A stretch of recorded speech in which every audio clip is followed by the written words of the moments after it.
You know, as I said when we started this, it is really enormously arrogant and presumptuous to believe that we're the most advanced civilization in the universe. We still fight stupid wars and kill each other. There has to be a better way, doesn't Well, Don, it began for me in 1963 when I was assigned to the Supreme Headquarters Allied Powers in Europe. I arrived in the summer of '63 and I was assigned to the Operations Division. I was further assigned to what we call SHOC, the War Room, the Supreme Headquarters Operations Center. And at that time, I was given a cosmic top-secret clearance, which was and still is the highest level of security access that NATO has. When I was assigned to the War Room, I learned that a study had been initiated in 1961, and everybody was talking about it. They were gossiping about it. And the subject was UFOs, and that intrigued me a bit. When that study was concluded in 1964 and it was published, and I was still working in the War Room at that time, I had access to this document. I had a chance to read it. And having been exposed to it, I must tell you honestly that my life has never ever quite been the same. Because I read first-hand reports, verifiable NATO military material that indicated that the UFOs were not only real, but they represented something far beyond anything I had ever imagined before. When the study was concluded in '64, they concluded that there were 4 different groups apparently coming and visiting us.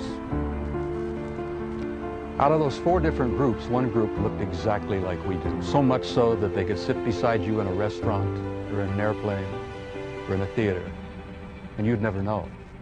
And that particular point bothered the military guys a lot.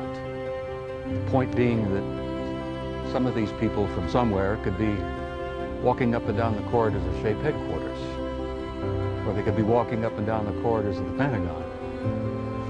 One day at lunch, a lieutenant colonel made the remark, he says, "Jesus, do you realize they could even be in the White House?"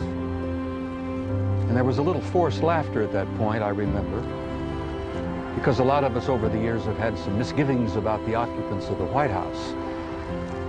But the point I'm making is that the idea that aliens could be here in our midst bothered the military, because if you're not paranoid when you go into the service, you're certainly trained very quickly to be so. It's the nature of the military mind, I think, to be paranoid. But that was only part of the story. The SHAPE conclusions in '64 were that there were 4 groups that we knew of. They were apparently interplanetary. Some very likely were interstellar. They even concluded that some of them could be intergalactic. For 22 and a half years, I served in the United States Army. During my tenure, I was on many occasions asked to serve as the official, unofficial UFO consultant dealing with UFO matters in the areas of my assignment. As a result of my involvement, I was able to ascertain that the United States government knew a whole lot more about UFOs than it was telling the American public. That there was an intelligence involved, that there was a highly evolved technology. I learned that to a degree, we were carrying on a dialogue with this intelligence. We were making every effort we could to acquire this technology and make it part of our own existing technology. We did this, I was told, in the interest of national security. We also had an officially sanctioned deception program.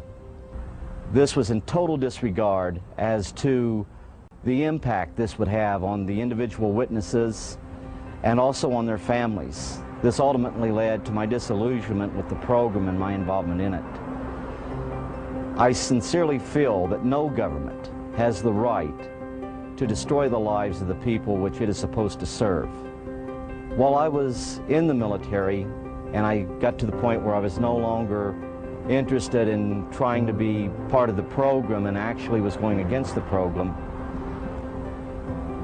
and I started to be very open and talking about what was going on. This resulted in every effort being made to try to destroy my military career.